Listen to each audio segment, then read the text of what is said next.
Hi, everybody. My name is Katie McDonough. I'm a deputy editor at the New Republic, and I want to welcome you all from the comfort of maybe your living room, bedroom, or kitchen, wherever you are right now.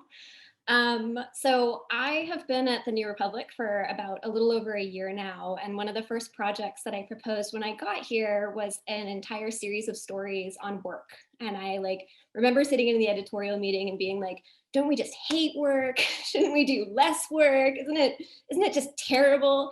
And so actually a little more than a year later, we pulled that together and we called it Work Sucks Month for reasons that I hope end up being kind of intuitive from this panel. But the timing, even though it took a while to come together, I think the timing ended up being really important because the pandemic changed so much about how we work, and I think brought to the surface and revealed so much of like what is broken about how we work in this country. And so both, people who, whether you have work, whether you don't have work, whether you don't have enough work, the conditions and wages you make when you're there, I think things that we can't ignore anymore have been brought to the surface through this pandemic.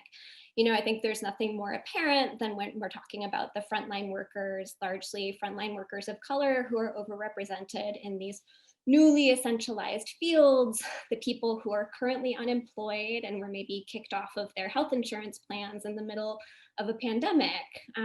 We're thinking about caregivers, overwhelmingly women, who are in many cases balancing their waged work with their unwaged work at home, including those who have been forced out of their waged jobs. So all of which is to say, both like the presence and the absence of work can be a cruel thing in the United States. So that's maybe a grim set of circumstances that are bringing us together to take on this question of how we got here, but also how we might get out. Now that so many more people are being forced to confront the contradictions and unfeasibility of how we work, is there more possibility to say no, to organize and build something different, something that maybe sucks less? So it is a real pleasure to have you here tonight and to welcome our panelists who have each taken on this question of work in different ways. So I'm going to go ahead and introduce them now. We have Clio Chang, a freelance writer and frequent TNR contributor whose work focuses on politics, media, and culture. We have Sarah Jaffe, a Type Media Center fellow and author of Necessary Trouble and Work Won't Love You Back. We have Dr. Aisha Nyandoro, the founding CEO of Springboard to Opportunities, who launched the first of its kind guaranteed income program for single Black mothers called the Magnolia Mothers Trust. And we also have Senator Jessica Ramos, who represents New York's 13th district in the state Senate, which includes the Queens neighborhoods of Corona, East Elmhurst, Jackson Heights, and parts of Astoria, Elmhurst, and Woodside. Senator Ramos also chairs the Senate Committee on Labor. So I want to thank you all for being here. It's a real pleasure and an honor. And so the first question I kind of want to open up with is maybe a looser one, but I want to talk about bad jobs we've had, because I think bad jobs can actually be really instructive. One of the earliest jobs I had was working at a Bath and Body Works. And I remember during the interview, I was asked, if I saw someone stealing, whether it was a customer or one of my fellow workers, if I would turn them in. And so I understood that in order to get the job, the answer to that question was supposed to be yes, right? And so like 19-year-old me hadn't read like Elizabeth Anderson, and I didn't have this sense of like tyrannies of different workplaces and surveillance, but it did expose me to this idea of being watched at work and this idea that we're supposed to actually internalize the watching and watch others. So I kind of want to talk about bad jobs for that reason. So I want to start with you, Aisha, and see kind of what your work experiences have maybe taught you. Oh, that's a triggering question, but I'll take the bait. So, I think the worst job I've honestly ever had, unfortunately, was when I was in graduate school. And it was my second year as a research associate. And my advisor, who now, in hindsight, as I'm an adult, I realized that the system and the structure of tenure in an Ivy League institution is one not that is not favorable to women of color. And so unfortunately, a lot of that was something that she did not know how to deal with. So it was trickling down to how she dealt with her graduate assistants. And I remember when we were going through our divorce, because it was an ugly divorce when we parted ways, her saying to me that she was really trying to break me down so that she could build me back up. And I remember saying to her, but you don't know me and I don't trust you well enough into putting me back together the way that I need to be. And I'm really good. But like I say, in hindsight, just the way that institution of academia is set up, it wasn't set up for where she felt like she could be successful and she didn't have the supports that she needed in order to address whatever was going on with her professionally. And we just ended up, unfortunately, being her punching bags. Now, hindsight is 2020. I'm good and grown, have dealt with all of that. But as a 23-year-old graduate assistant trying to figure it out, it was very traumatizing. And I remember crying in the bathroom because I was like, okay, now how am I supposed to navigate this structure and this system when I've in essence, been divorced and fired from my research associate position? I mean, yeah, I think that sense too of feeling completely alone in this experience, even though I feel like hearing so much of other people who are grad workers, that experience is so common, and yet feeling so isolated in that moment. Cleo, I wanted to go to you next. You're gonna get me in trouble, but I'm not gonna say that any job I've had has been perfect, but a lot of the jobs I've had have been in progressive media institutions, and I would say that a lot of them you expect to not have unprogressive tendencies for workers there, but that is definitely not the case. And so I'll just leave it vague, but I think I think these are common dynamics that are, no matter how like ostensibly progressive an institution is, there are these issues within the workplace. Yeah, I wouldn't know anything about working at a media institution with bad politics and how they treat their workers, so I'll just have to take your word for it. Previous present company obviously excluded. Sarah, I want to go to you. I'm just going to name names in my bad progressive media job because it's so well known now that there was a This American Life episode about it. I worked at Alternet and it sucked. And my boss was finally outed a couple years ago as a sexual harasser and finally lost his job. But the most frustrating part of that job, actually, and the most frustrating part of the aftermath, because I will just say this about every sort of Me Too story that people read in the media, is that those were massive organizing projects. And behind the scenes, for every person who came forward, there were probably 10 to 15 people supporting them who had either been through similar things or had witnessed it or had experienced enough of that person's wrath in other ways that they were certainly, able to provide supporting evidence, we'll say. And what was really frustrating for me was how many people would ask me afterwards if there was nothing that I was grateful to that job for. And I would just like to state for the record, and I wrote a whole book about this, that you should not be grateful for a job. You are producing value for someone else, and that is not a thing you need to offer gratitude for. They should be grateful to me that I show up. But really, and I find this whole idea that like I should have been grateful to somebody for hiring me to do a job, ironically hiring me to write about labor, because I'm pretty good at my job. I did my job. I did my job well. We all did our jobs well. And so many of the people that I worked with at that place have gone on to much bigger and better things, despite the fact that all of the good work we managed to do at Alternet, and we all did plenty of it, was in spite of our boss. Absolutely. And Senator Ramos, I want to go to you next. Well, I don't have as an elaborate an experience as Sarah. Much like Cleo, a lot of my career has been within progressive organizations like local unions, and in government working for progressive people. So naming names is something that's a little difficult for me, but I will say that despite being progressive environments, specifically a few of them, there still is a tendency to have favorites and for there to be cliques and for there to be favorites. And that many times impacts the way work is distributed, the way people are treated, the access that a worker might have, you know, to special considerations. I certainly felt that way in certain spaces as a woman of color. Upon leaving a certain job, on the exit interview, they asked me if I felt well supported as a mother, to which I said I did, and it was true. You know, I felt very, very supported as a mom, but I turned around and said that I didn't feel as supported as a Latina. You know, I felt excluded from many spaces, and that was not a conversation that was welcomed.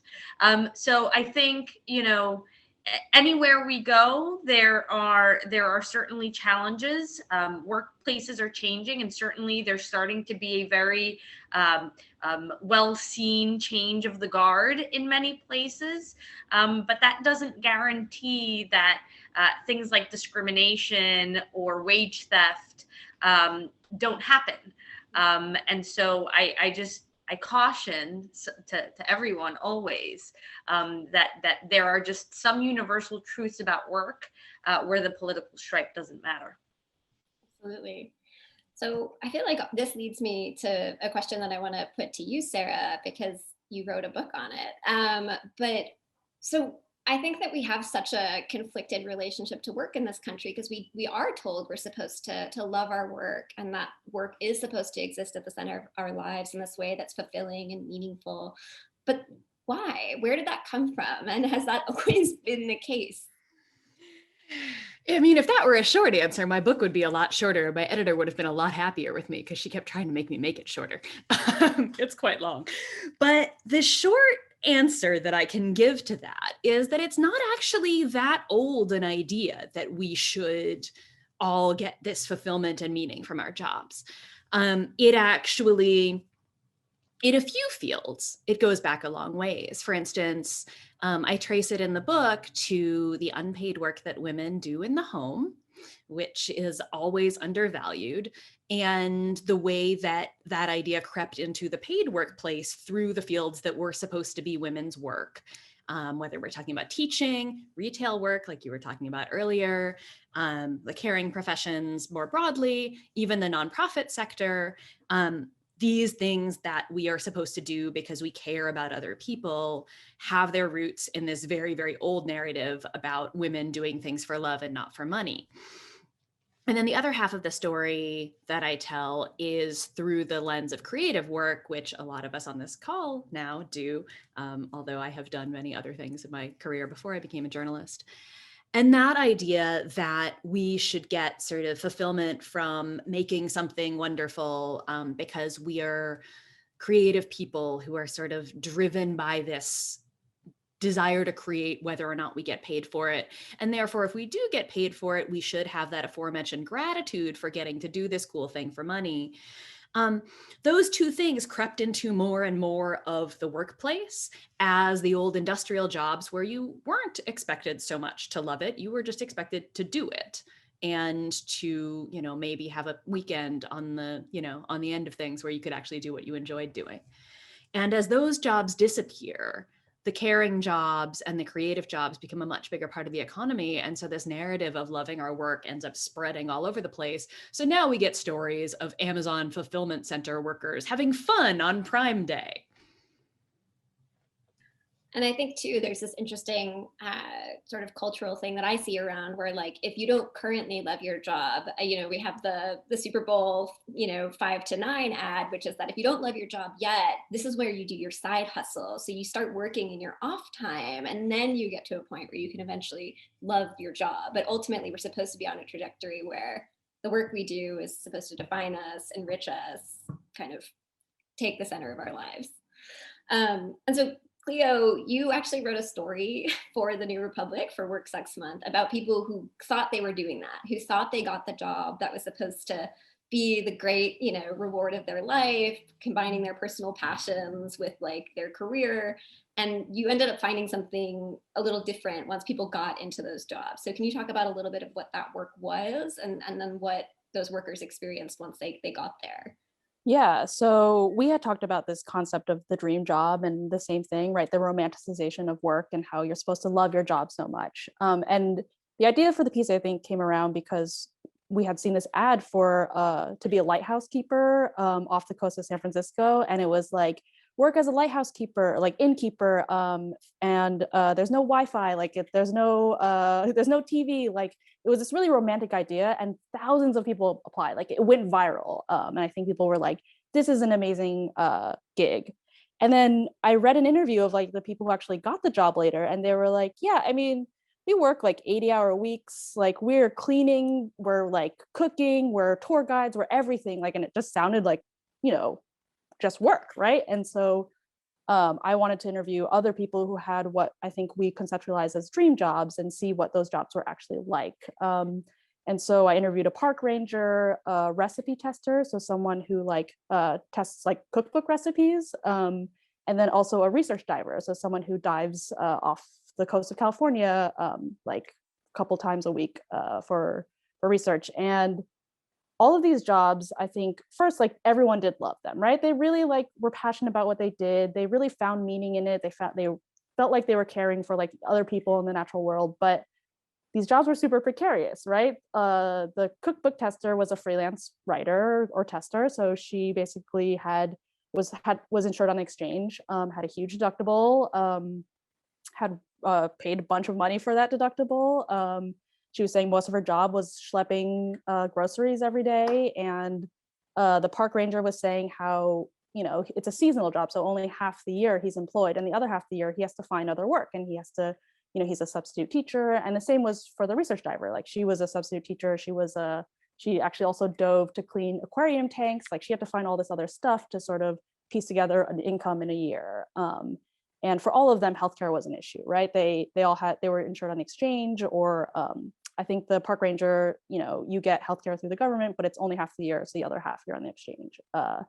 And I think like finding out that a lot of these jobs that we really romanticize and we're like, this, if we can only just quit and go do this, right? Finding out that they actually look like a lot of the work that like work is becoming today, which is precarious, like cobbling together a lot of different incomes, like not having benefits, not having security in other ways. I think sort of the takeaway that I had from that was that it's if dream jobs are starting to look like all other jobs, then actually like what we should be doing is making all jobs better, right? There's no such thing as an exceptional job, and that we should be organizing to sort of make jobs better across the board.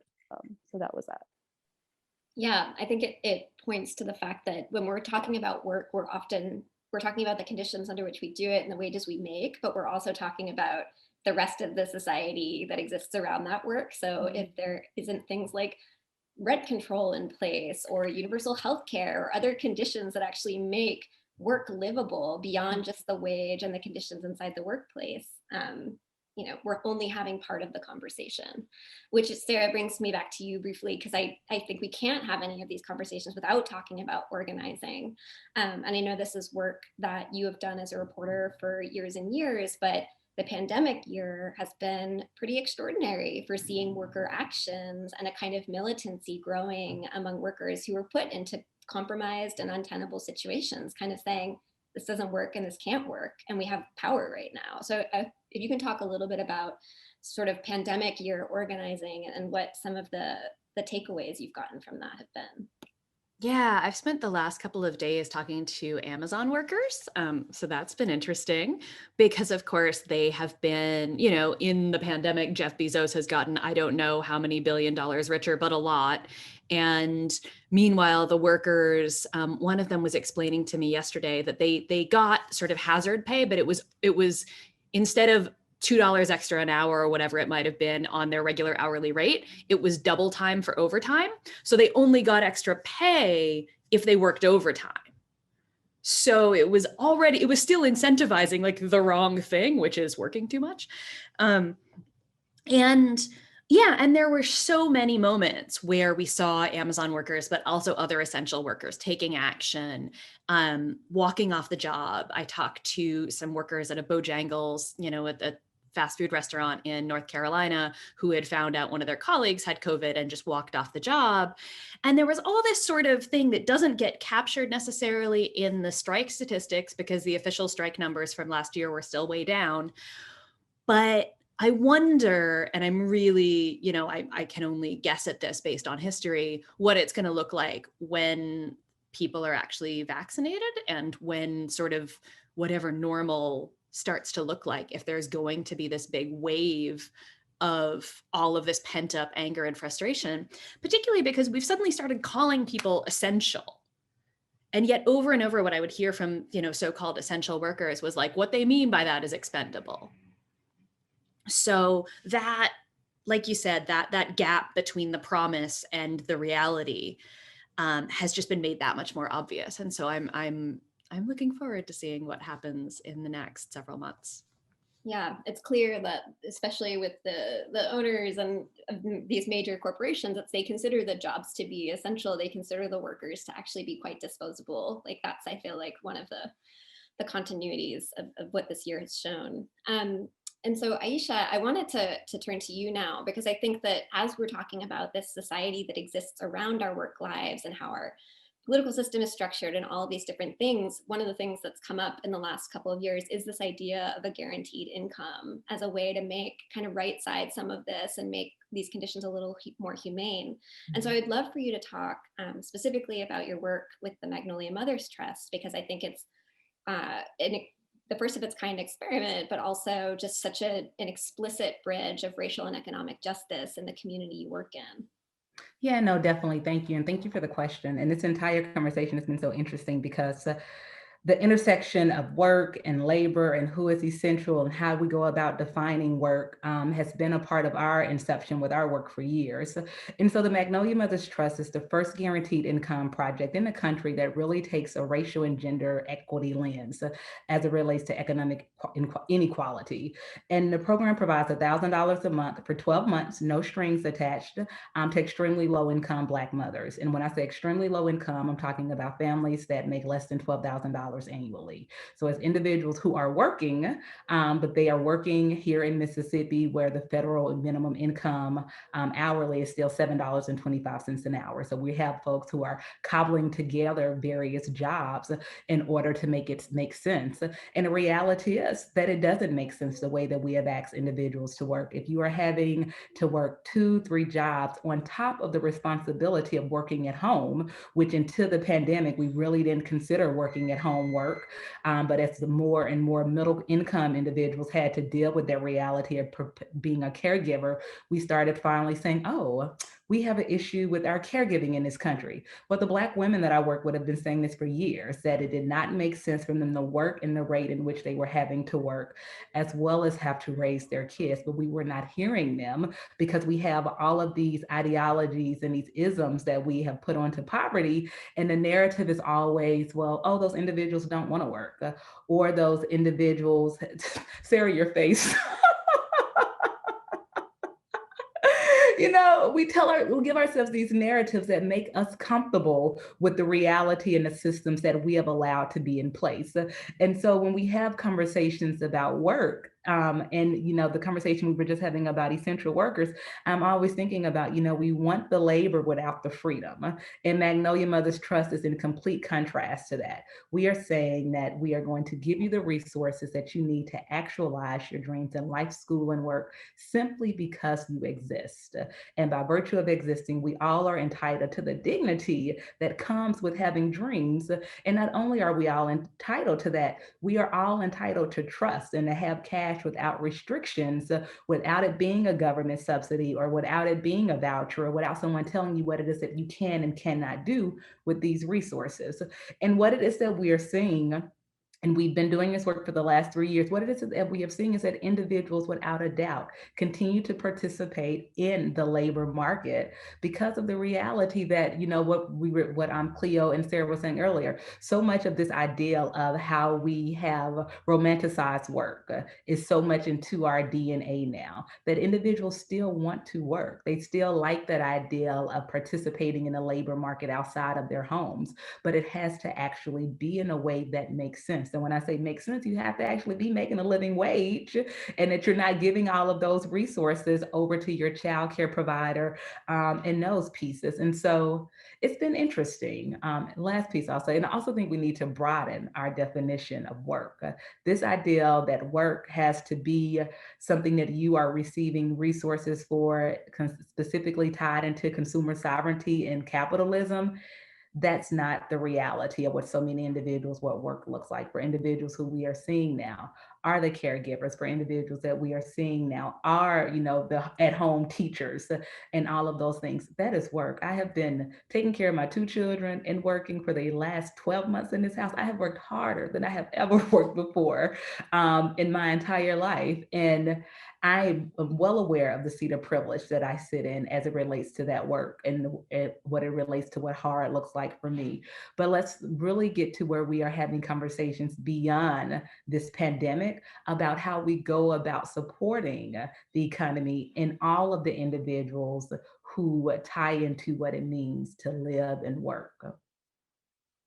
Absolutely. And so I know that the way that the program is designed, it is meant to sort of walk the minefield of the way that our benefit system is set up to make sure that recipients who are receiving this cash grant or this cash it doesn't offset or do any kind of harm. And so I know that was something that you were really intentional about. And I would love to kind of just talk about that system and kind of how you navigated it. Yeah, I had no idea it was so hard to give money away when we started this, 3 years ago. I was like, I just want to give people money. Why can't we just give people money? But it takes a whole lot of attorneys and economists when you start really talking about giving individuals money, because you have to make sure that you are doing good without doing harm. And the way our social safety net is set up for individuals who are highly subsidized, those systems are not interconnected, and those systems do not have conversations with each other. And that's an intentional design. We have put individuals on the moon. We got people trying to go to Mars. We can definitely figure out how to make TANF talk to SNAP and how to make SNAP talk to Medicare and all of those things. Unfortunately, we have not.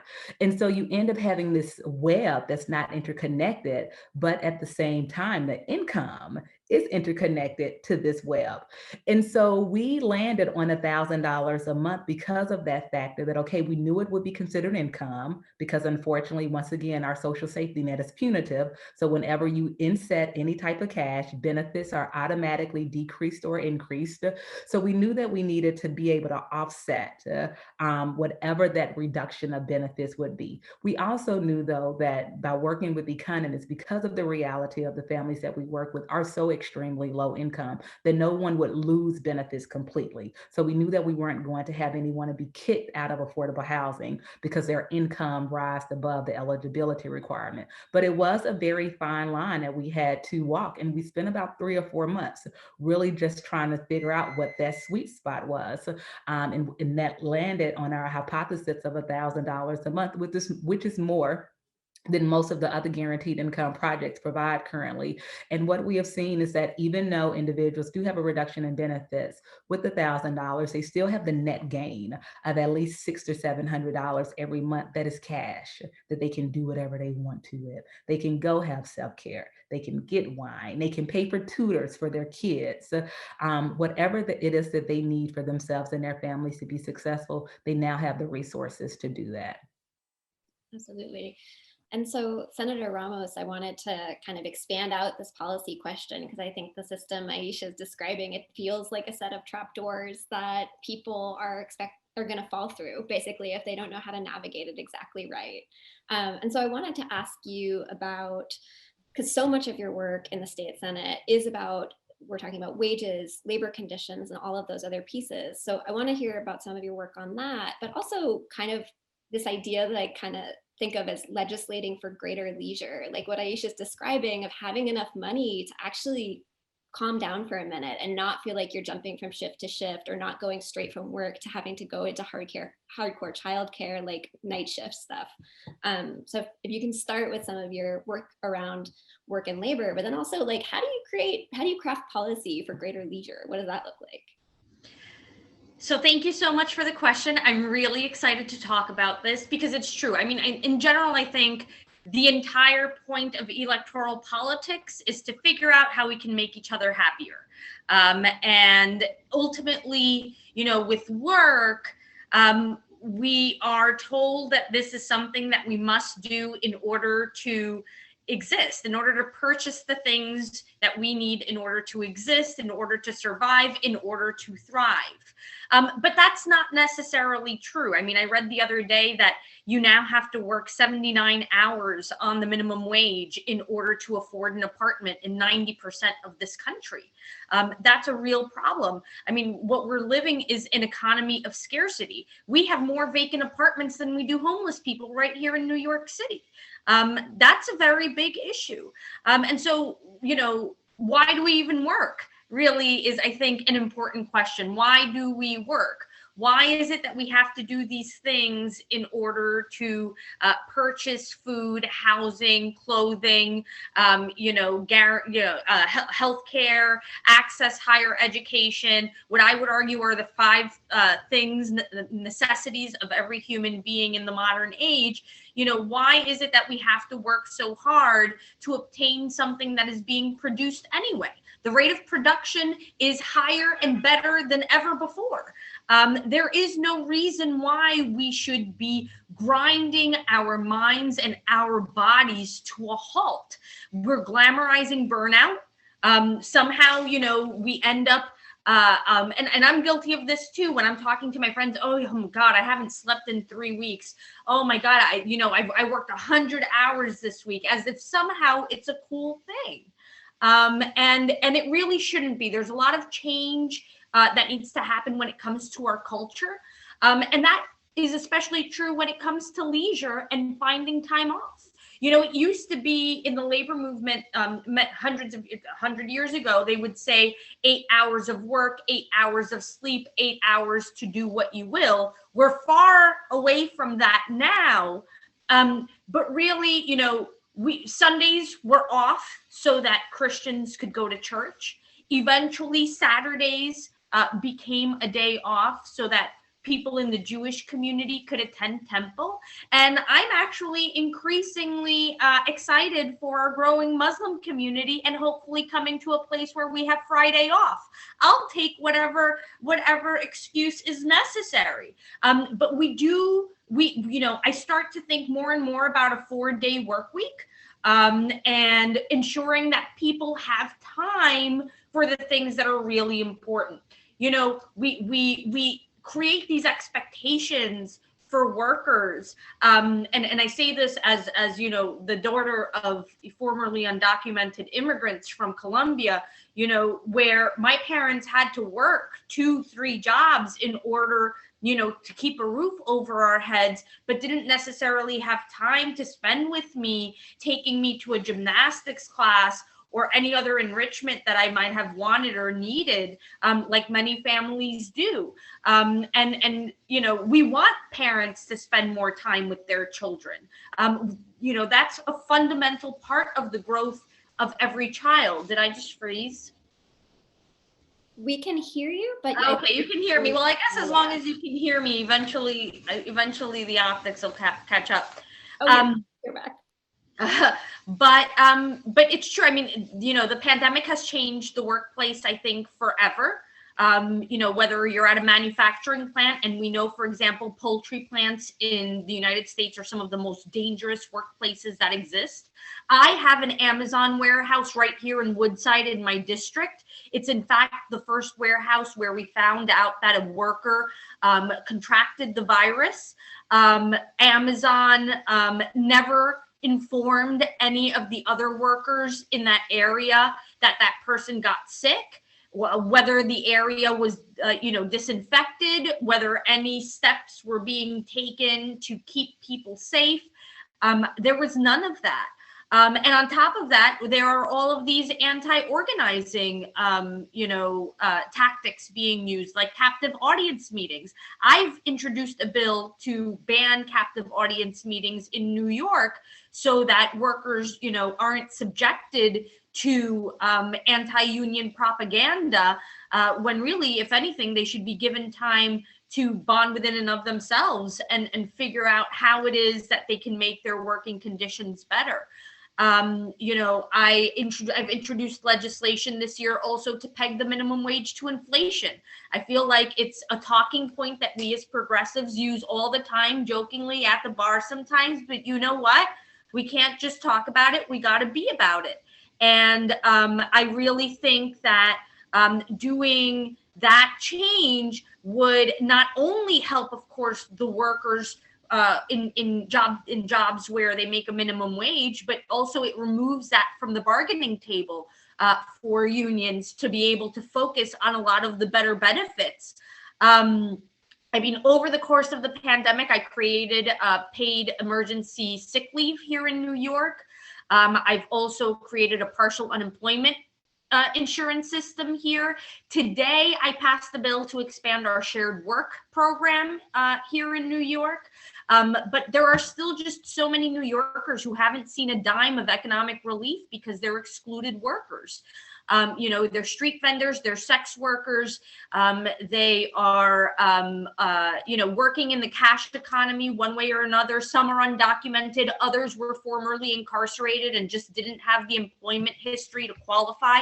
So figuring out how to help the most vulnerable of the workers, I think right now is critical. I also want there to be a corona presumption when it comes to workmen's compensation, because in workplaces like Amazon, it's just better and safer to assume that the worker contracted the virus while on the job, while interacting with other people. So that's all been a fight. I also have a child care bill in order to put a tax on the top 5% of big businesses here in New York, meaning companies that have a payroll of over $250 million annually, making sure that we're taking all of that money in order to provide free and affordable childcare to every single New York child is really critical.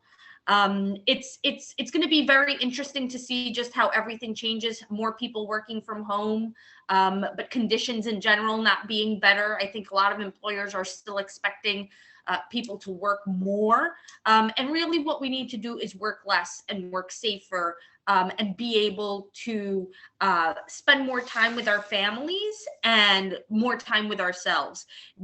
Nobody should be risking never mind their physical health, their mental health, their stress, their time that they could be spending, perhaps advancing themselves or their families. Really, that should be, it shouldn't be time that is given to employers more often than not for free. Absolutely. And I love what you said about some of these things being locked in through policy, freeing up a more sense of invention and creativity amongst organizing and labor movements to sort of make other demands and to sort of think outside having to secure the economics of healthcare and wages, which are always for people who haven't negotiated a union contract themselves. Those are the fights that are often saved to the end because they're going to be a slugfest. So what happens if those things are taken off the table? Like, what sort of creativity can these movements bring to the Well, big here in New York, of course, is the New York Health Act, single payer healthcare. Okay, big, right? I'm the co-prime sponsor, largely because I am the chair of labor, and we still have a few unions who are admittedly not on board with the New York Health Act.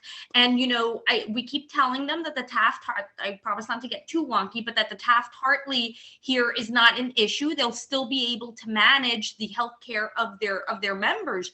But I want the unions to see the value in removing such a big part of the benefits off the table. That means the employer might still save money, but be able to contribute to, a higher education benefit, or depending on the job, maybe recognizing some money for transportation, for commuting for the workers, right? We can figure out how to do this in a better way. And like I always say to my more right-leaning friends who do care about work, ultimately, what we want is to be able to afford the things that we need, even if you're all about pulling yourself up from your own bootstraps, not recognizing that some people don't have any boots to begin with. Ultimately what we want is for everybody to have access to all the things that can make them the best possible neighbor to us all as possible. So why are you stressing them out so goddamn much?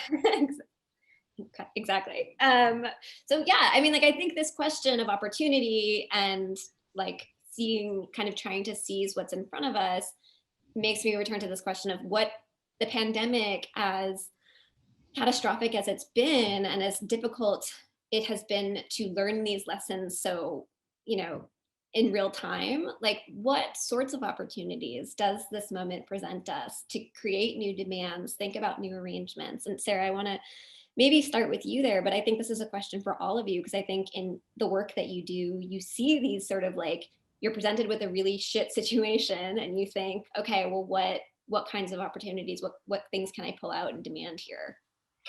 I think it's interesting. I was planning a panel for the Labor Notes conference last spring on shorter working hours and was trying to bring some comrades from the UK who've been working on the 4-day week, because it's still really hard to talk about shorter working hours in the US, and particularly, as Jessica noted, even within the labor movement. But I think maybe I won't have as much of a fight next time we get to actually have a conference in person to say we need to work less.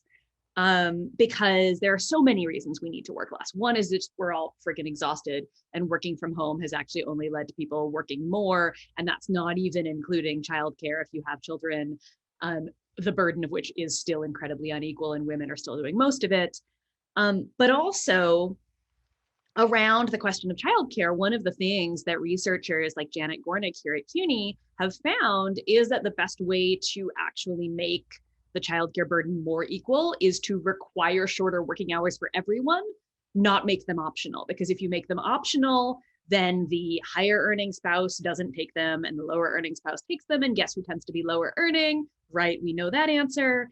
And so it just ends up entrenching the same inequalities where the white guys keep working and everybody else gets pushed out.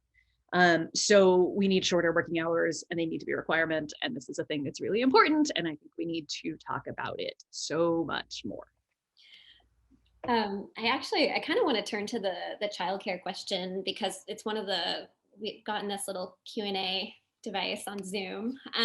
Katie, can I respond to that question? Oh, yeah, absolutely. Yeah, right, if you don't mind. Because, I was thinking, because we are having so many conversations about what the pandemic has taught us and where are we going to go from here. And I am not as optimistic the pandemic has taught us anything as it relates to wages and who we respect as it goes to labor equality within this country. So many of the individuals who have not had the privilege of working at home are essential workers who have gone out every day since March of 2020 and still had to figure out how to take care of their kids, how to keep themselves safe, in a lot of instances, not keeping themselves safe, and being sick, going to the hospital, dealing with the reality of who is going to care for my kids now that I'm in the hospital. And I think conversations about change and how do we move forward in order for us to have significant impact and sustained change moving forward. More individuals who unfortunately, quote unquote, hold the power within this country have to be harmed. Those individuals have not been harmed. We have seen the billionaires get richer. We have seen the politicians stay in power. We have seen that the individuals who unfortunately are bearing the burden of this pandemic are those who do not have the bandwidth to advocate for what it takes to sustain change, get to change, and keep themselves alive. The burden has been too large. And so as I'm sitting here thinking about, okay, how do we make sure that individuals are empowered to advocate for themselves? I'm like, we can't even get to that because motherfuckers still trying to stay alive because it's still a pandemic. We still are having inequities in this vaccine distribution. There are still so many challenges that are being burdened and being handled by a subset of our population unfairly. So I think we have to have conversations about truly what equity and looks like before we can begin having conversations about how do we make sure that the temporary changes that a few of us are benefiting from in this pandemic are spread to the majority of us and sustained. No, absolutely. And I think, it's a point that's so well taken, because the conditions of it being experienced by frontline workers, grocery workers, domestic and care workers, like as you described, particularly, care workers of color, these communities have been experiencing these things since way before the pandemic, and it's only become more heightened and often more dangerous during the pandemic. And so, one of the questions that we actually got, which I think maybe lends into this well too, is that like the organizing that you've seen in these spaces, right, has been made more difficult in some ways by the pandemic because we can't access each other in the same ways, and proximity has become dangerous in some ways. And so I think that, Aisha, your point is well taken, that the obscenity of the moment does not become a justification for change on its own. And so to me, I'm really interested in what is the community level work that's happening already, and what is the organizing that can be grown and expanded and grow more powerful in building that power. But also, how do you do that in a pandemic? And so that's one of the questions that we have from an audience member right now, is that whereas the urgency of that kind of organizing, the urgency of building that kind of power has never been more clear, and the equity issues you describe have never been more explicit, how do you do it? And what does it look like in maybe some of the spaces where it's happening right now, where people are working in, where they maybe want to get out of their workplace as quickly as they can because it's not safe to be in close proximity to their colleagues? Like, what does organizing look like then? I'll just open it to the group. And I think, the Amazon campaign is an example, I think, of what we're looking at in Alabama right now, of workers who have worked under tremendously dangerous conditions, who are, I think Amazon trying to force an in-person vote and other things like that are trying to kind of heighten those dangers for their workers. And yet they've had to use extreme creativity to build that campaign and the strength of that campaign through these conditions. And the thing about that is Amazon's trying to force the in-person vote on the one hand, but on the other hand, they're writing up workers for violating social distancing guidelines by, talking to each other on the job. So this is happening sort of on both sides. Again, I was just talking to Amazon workers from Minnesota last night, including one who had just gotten fired because she was out of work to take care of her kid. And she is a single mom who is the only one who can take care of her kid. And she is an immigrant and she does not have other family around to help her take care of this kid. And so this is the choice that she had to make. And luckily I'm talking to her because she's involved with organizing already. And so she does have support on that front. But that's the thing. The other thing on that front is that like the people who are doing the organizing right now, are often the ones who are still going to a physical workplace because they are, at least on some level, still interacting with their coworkers, rather than, it is a lot harder. Don't use your work email to organize. Don't use your work Slack. Those things are, the boss can read them.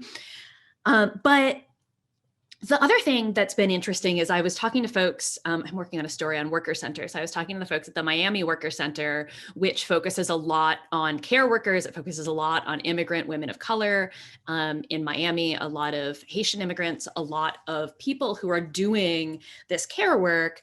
And they're noting that these are the people, the first thing that gets cut in the budget when, the sort of middle-class people have a budget hit is the cleaner, is the nanny, is the babysitter, is the care worker. So those women are getting thrown out of work. They can't find more work because nobody's hiring for it right now. Then they're in housing crisis. The housing moratorium is the eviction moratorium is about to expire. So this worker center is like, well, we have to go door to door. We actually have to go knock on people's doors and figure out what people need, because the only way we're going to actually make this possible is figuring out how to talk to people. And, the governor of Florida wants to reopen everything anyway. But it is kind of constantly amazing to me how the very people that Aisha is talking about that are like dealing with multiple layers of crap that like I can only imagine are actually finding ways to do the most innovative organizing. And they just consistently blow my mind. Domestic worker and care worker organizing is just always like incredible. And yeah, I want to leave it open to other people if they have other responses, but I can go back to the questions. Let's see what we've got here. I guess I'm also just sort of curious about like this question of like this, because I think what Sarah's describing, what Aisha's describing, is this compounding set of crises. And how do you make your priorities to be like, okay, well, first we have to make sure that people can stay in their homes, or first we have to do this? Or is it really just sort of an attack all at the same time thing, because there's no time to waste, and we actually can't prioritize because they're all equally urgent. But I find myself kind of asking those questions of like looking at the kind of mounting deadlines that we're facing around eviction moratoriums, when some of these debts are going to come due that have been put on pause. Like, I mean, I guess I can, Senator Ramos, if I can turn to you to sort of ask, like, in the policy space, is it like, how do you make sense of some of those compounding crises? Well, you don't make sense of it, but I would say that, you know, as we're approaching an official year of the pandemic, I still feel like it is pertinent for us to cease creating this desperation for work and actually, you know, look at UBI as a way to keep people home, at least for 2 or 3 weeks. I've personally been saying this from pretty much the beginning, and I feel like it's never too late, you know, especially whether now that we're seeing variants and sometimes there's spikes, and you know, people, you know, the desperation for work has made people, you know, put together underground parties. That's a problem that I have in my district, to be honest with you, because all of these nightclub folks, all of our musicians and our artists haven't seen any real economic relief either. And they need to work. They need to perform. This is how they pay their bills. And I can't fault them. I mean, one of the biggest, you know, kind of conundrums that I'm in, I always get asked, well, you know, why don't you just call the cops? You know, and it's like, I don't want to do that. It's not their fault they're throwing these parties. It's our fault they're throwing these parties because we're not giving them any sort of economic relief or peace of mind in order to take the actions that are going to keep everybody safe. And so this is why I mean, there's a lot that I don't understand. Here in New York, the governor, you know, even though the rates of infection were higher out in Long Island than here in the city, somehow indoor dining was still being allowed to take place in Long Island, but not here. You know, our restaurant owners have been very hard hit. I mean, these it's all been so much. It's all been so much. And really all of this just, you know, the desperation for the rat race to continue, right? Like we just, and I'm sorry for cursing, but we fucking insist on this rat race. And this doesn't have to work this way. You know, and it's really unfortunate. I mean, I can't tell you how heartbreaking it is to see, you know, so many seniors trying to find bottles and cans out of the trash cans on the corner, you know, and I'm sure that that's not only in New York City. Like, it's just really, really messed up the way we've done this. And again, it's not too late. We can have people stay home now. Just pay people to stay home. I mean, it's been fascinating to actually see the rejection of that and the political rhetoric that has emerged in response to that. And I think about the ways in which culturally and politically, welfare recipients have always been penalized. Black mothers in particular have been particularly demonized as being paid to being lazy or staying home or all of these kinds of things. And you see, but corporate welfare recipients are just dandy, freaking saints. All right. And let me tell you, now you're really grinding my gears. Let me tell you, I mean, here in New York, 120 billionaires made an $88 billion profit while we lost our loved ones, while we lost our jobs. I mean, it's crazy to think where income inequality, us not addressing income inequality before the pandemic, this is what has resulted, right? Austerity politics, this is what has resulted. And some folks still don't seem to understand that now is when we invest in people. Now is not when you cut. Now is not when you take away education and healthcare from people. Now is when you invest. We need more people to create and innovate and do more things like Aisha. We need these programs. We need these ideas. We need 1 billion more Aishas, not Jeff Bezos. I mean, I wonder too, if like in this moment, as we're seeing, and as, Aisha was describing, that like the conditions that were largely concentrated on women of color in the workforce and the way that the way that this kind of precarity and hurt has expanded out during the pandemic, are there opportunities, new opportunities for solidarity and kind of building a constituency and a coalition that now, like way belated, way too late, like way past the point of when this should have been recognized, but now coming to understand how untenable this is and how long it has been made untenable for so many people before this? Like, are there opportunities for new solidarities to build from this really terrible moment? Not to put a rosy spin on it, but to sort of say that like building that people power does feel like it's the only way out. And so what does that kind of thing look like? I mean, just to jump in quickly, like I feel like we've seen a lot of organizing, not necessarily like just in the workplace, but also around like cancel rent movement, right? Around the sort of abolishing debt. We're seeing a lot of mutual aid work. And I feel like all of this is sort of, you know, generating from the fact that it's not like just a few people who are experiencing this. I think it's like millions and millions of people are really finding that they're in the same position as so many other people in the country, right? That like tons of us can't pay rent, like tons of us can't, and obviously like it's not, everyone's not in the same exact boat, but I do think like there is hopefully some sense of optimism. But yeah, I was just thinking what you were saying, Senator Ramos, about how right now with the corporate welfare, like I remember, I think it was AOC who had tweeted this or someone about how we should be means testing like corporations right now, right? And then benefits for working people should be universal. Yeah. But like that's just such a simple like twist of thought, and I think it's like that's the kind of thing that I think hopefully will catch on more now, but you know, who knows? God, I feel like I could do this panel for another like 4 hours. I don't want to stop talking to you all, but I recognize we probably all worked long days, and so we should probably wrap it up. But yeah, just on the same point of like, shit is extremely bad. There is no disputing that. And I think that we are marching towards a moment in which we're actually going to see, even as, you know, I think we're going to see some things come to more of a head as some of these safe, like small Band-Aid measures are coming to expire in the coming months. And so I just want to turn it to you guys. And I'm sorry to the audience, there was a lot of great questions and I won't be able to get to all of them, but we'll do this again. I feel like work sucking is a kind of time eternal topic for my desk, and we'll be back. But yeah, I just want to like kind of have concluding thoughts from you guys about like where to from here, if that doesn't sound too trite, but I would love to hear from each of you before we go. And I'll start with Aisha. I'm gonna go from my Zoom clock style. So I'll start with Aisha.